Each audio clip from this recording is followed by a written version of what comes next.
making the bell toll for us while we still can. You can't unring a bell.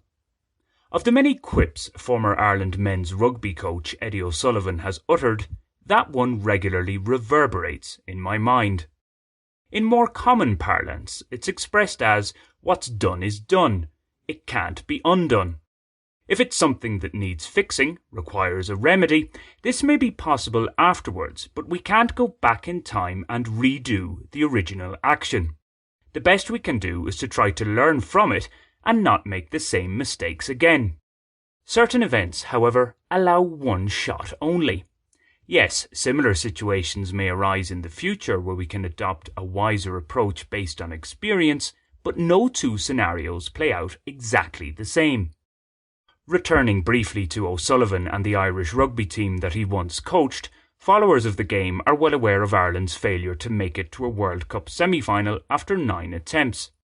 In rugby's professional era, from 1995 onwards, Team Ireland has by now pretty much achieved everything that can be achieved in the sport, except those significant shortcomings at World Cups. 2023 presents another opportunity to address this.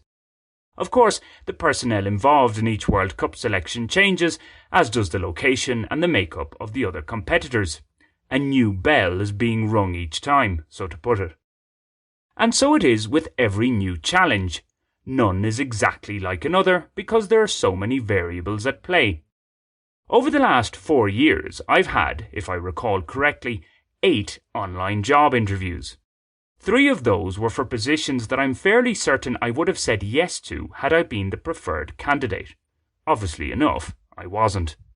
Naturally, I've done mental postmortems on each of them. One usually has a sense of where it goes wrong in such things, so this gets played over and over in the mind ahead of the next interview.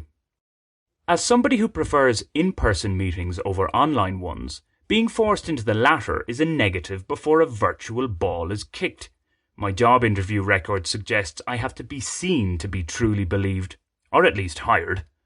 My most recent interview gives a fine illustration of this. I had a technical problem that simply couldn't happen in person. My laptop's camera wouldn't work when it had worked fine just moments before I connected to the video call.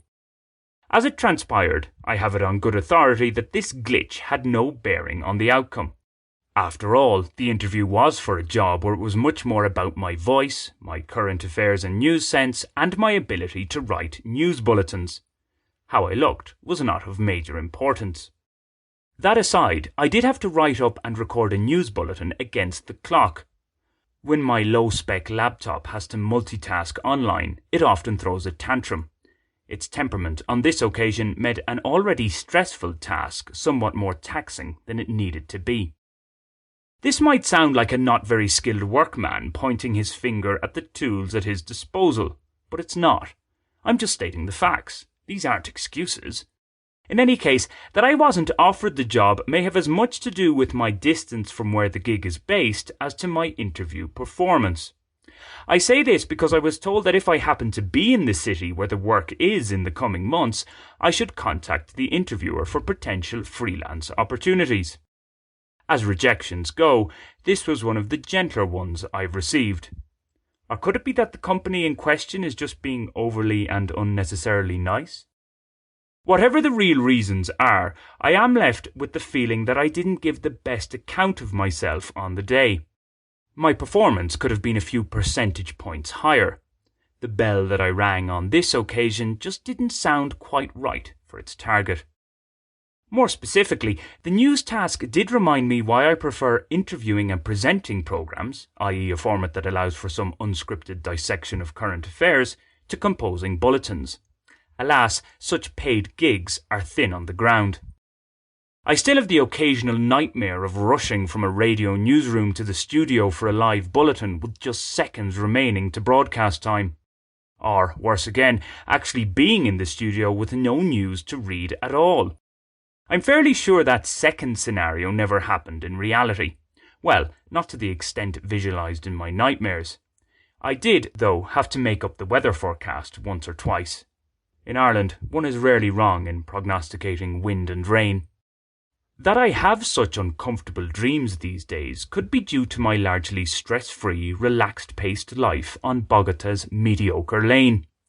Time, perhaps, for some more daring bell-ringing while I'm still in a position to do so. Better to have rung and lost than never have rung at all, right?